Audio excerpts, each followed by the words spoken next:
Hello and welcome. I'm Mariana, one of your teachers here at Academia BSB. And I'm Paulo.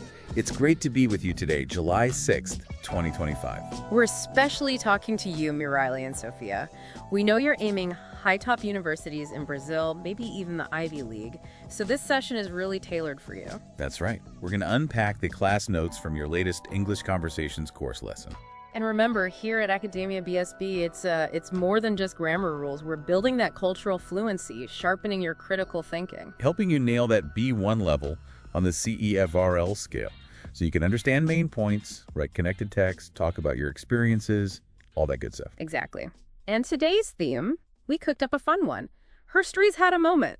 A grammatical gala of gals who got it done. Mm-hmm. Celebrating women's impact while we zero in on the present perfect and related grammar points. And when we say herstory, yeah, it's that modern term, really putting the spotlight on women's contributions, making sure those stories are heard. So get ready. It's going to be analytical, but, exciting too. We'll throw in some modern jargon, compare things between English-speaking countries and Brazil. Should be fun. Let's jump in. Okay, let's start with some pronunciation from your past class notes.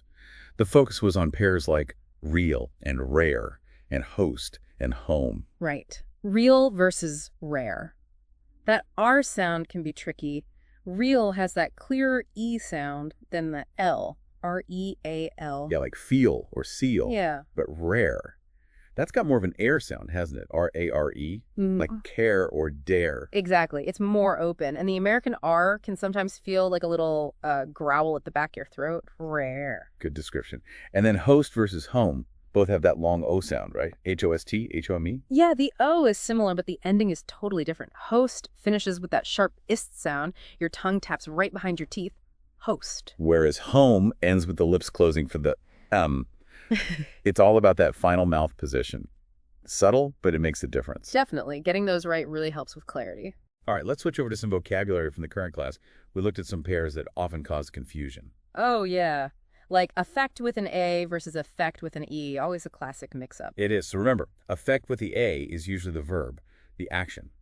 It means to influence or to change. Like lack of sleep can affect your concentration. The action of influencing. Precisely. And affect with the E, that's usually the noun, the result, the consequence. So the effect of the caffeine was immediate, the end result. A for action, E for end result. That helps. It does, yeah. Okay, next pair. Rude versus polite. Pretty straightforward, but important for cultural nuance. Totally. Rude is disrespectful, bad manners. Polite is showing respect, being courteous. And what's considered polite can definitely vary, between cultures. Something to keep in mind when you travel or study abroad. Good point. And the last pair, educated versus uneducated. Educated usually means having formal schooling, knowledge.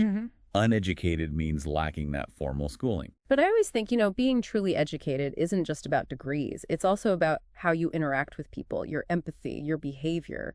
It kind of links back to being polite, doesn't it? That's a really insightful connection. It's about more than just book smarts. It's about, wisdom and how you apply knowledge.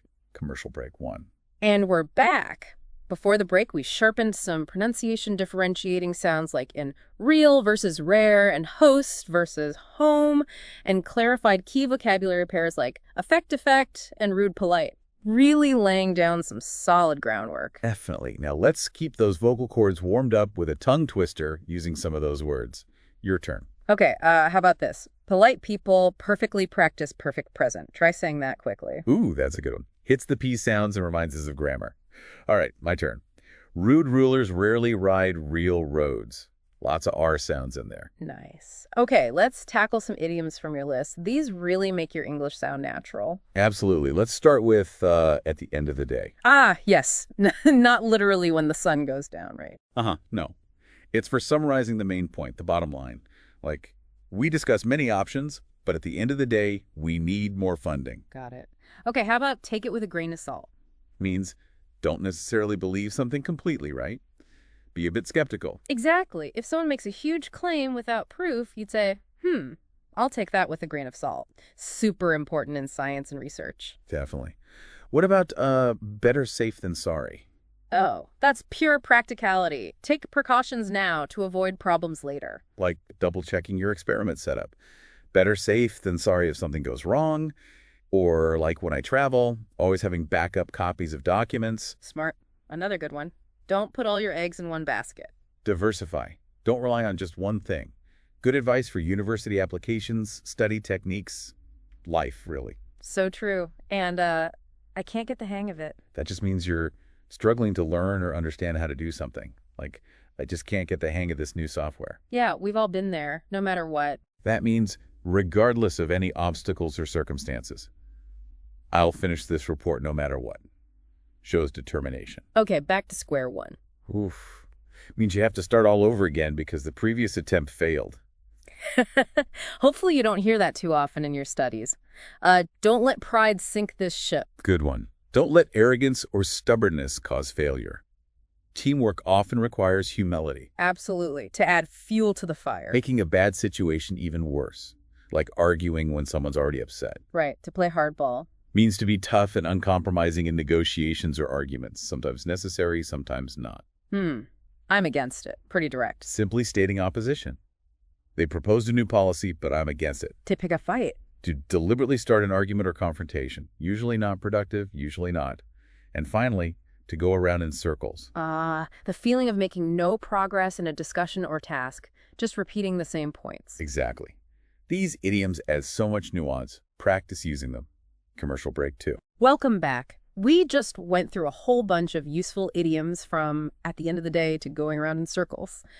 Mastering these is key for sounding fluent and understanding those cultural undertones. For sure. And to keep practicing, let's try a tongue twister with some of those idioms. Ready? At the end of the day, don't play hardball with ancient eggs. Haha, I like that one. Okay, now let's dive into the grammar section, focusing on that all-important present perfect. Right. But first, a quick recap of past simple and present simple questions, because the auxiliary verbs can trip people up. Good idea. So for past simple, if the question starts, did you? Like, did you finish the assignment? The answer is yes, I did, or no, I didn't. Use did or didn't, not had or hadn't. Got it. And for present simple, if the question starts, do you? Like, do you understand this concept? Then it's yes, I do, or no, I don't. Simple as that. Using have there is wrong. Okay, foundation set. Now the main event. Present perfect. The structure is have or has plus the past participle. Exactly. And we use it for a few key things. First, experiences in your life up to now, where the specific time isn't the point. Like the classic example, have you ever been to London? Right. The answer is yes, I have, or no, I haven't. It's about the experience itself. Or have you ever ridden a bike? Yes, I have ridden a bike. Or no, I haven't ridden a bike. Using that past participle ridden. What about, have you ever driven a car? Yes, I have driven a car. Or no, I haven't driven a car. Okay. Again, have plus past participle driven. Okay. Another use is for actions completed in the past that have a result now. Like, I have finished my homework. Result, now I'm free.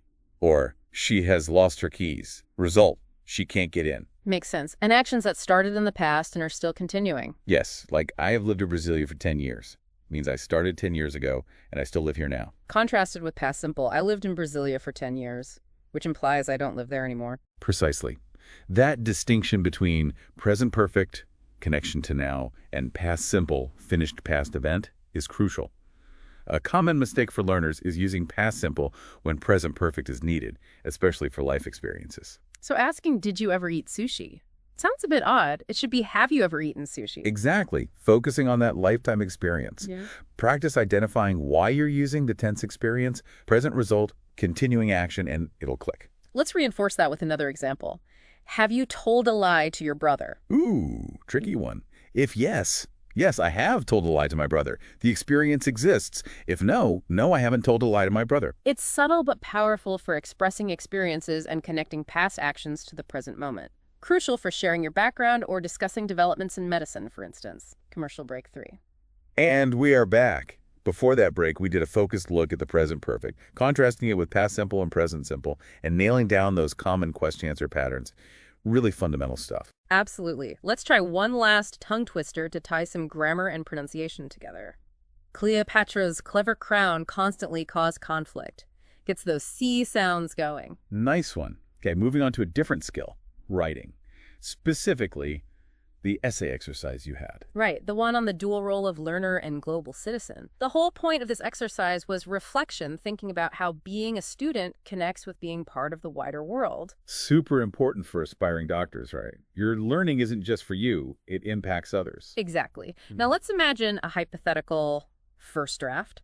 Maybe something like, I am a student. I study hard for medicine. I also think about world problems. I want to help people. It is hard. Okay, it's honest, but a bit basic, wouldn't you say? It lacks depth, connection, structure. Totally. So the teacher's enhancement insights, the feedback would push for more. Like, how does studying medicine relate to world problems? What specific principles guide you? Can you give an example of how you try to help? It's about digging deeper, connecting the dots, which leads to a potential final version, the kind you could proudly put on the AcademiaBSB blog. Yeah, something much more developed, like, as an aspiring pre-med student, my identity as a learner is intrinsically linked to my role as a global citizen. My academic pursuits are not merely about mastering scientific principles. They are about cultivating the critical thinking and problem-solving skills necessary to address pressing global health challenges. In my community, this translates into advocating for public health initiatives and understanding diverse perspectives, recognizing that access to healthcare is a fundamental human right.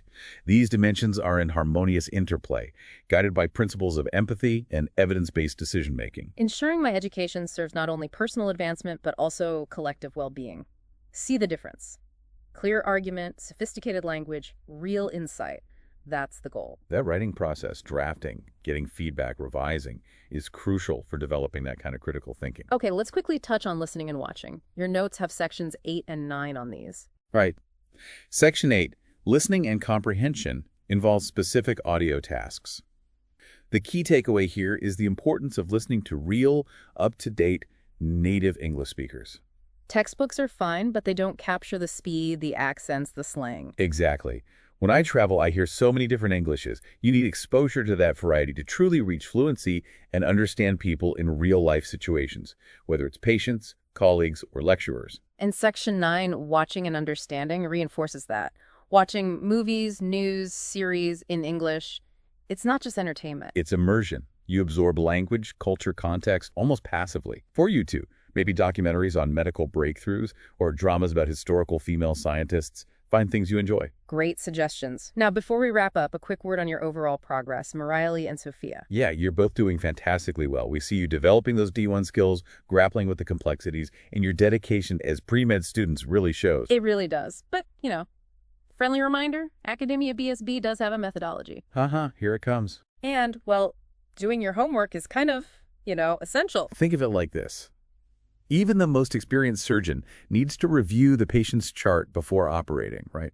Homework is your prep work for success. Couldn't have said it better myself. Okay, speaking of prep, make sure you review the bibliographic references before the next class. That's the UN Foundation link on Girls and Women, the Hollywood Reporter piece on powerful women in TV, and those internal PDFs on past participle and present perfect.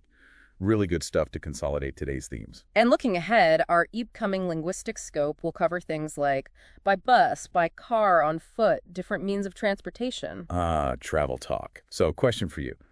As a seasoned traveler, have you ever deliberately chosen to arrive somewhere on foot just to soak it all in, even if it was faster? Oh, absolutely. Sometimes walking is the only way to really see a place, to catch those little details you'd miss otherwise. But hey, efficiency has its merits too. Depends on the goal, right?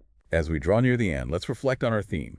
Herstories had a moment, with a thought from a truly pioneering voice, Virginia Woolf. Woolf. In her brilliant 1929 essay, A Room of One's Own, she explored why women historically have fewer opportunities for creative and intellectual achievement. It was written when women's rights were still very much evolving. Woolf argued that genius needs more than just talent. It needs resources, financial independence, and, quite literally, a room of one's own, a private space to think and create. There's a passage in it that really stands out, especially thinking about figures like Marie Curie or even Cleopatra. Woolf wrote, "For masterpieces are not single and solitary births. They are the outcome of many years of thinking in common, of thinking by the body of the people, so that the experience of the mass is behind the single voice." Wow. That's powerful. It suggests that even individual brilliance doesn't happen in a vacuum. It builds on shared knowledge, on collective experience. Exactly. So for you, me, Riley, and Sophia, as you pursue your demanding studies, remember that your journey, your future contributions, they're part of something bigger. You're building on the work of others, and your success will contribute to that experience of the mass. A really inspiring thought to end on. And with that, it's time to wrap up. Always remember the Academia BSB motto. It is not only about the language, it is all about communication. Me, Riley, and Sophia, keep pushing forward. Your hard work is truly impressive. We're excited to see where your journey takes you. Absolutely. We'll catch you in the next session. Keep practicing, keep communicating.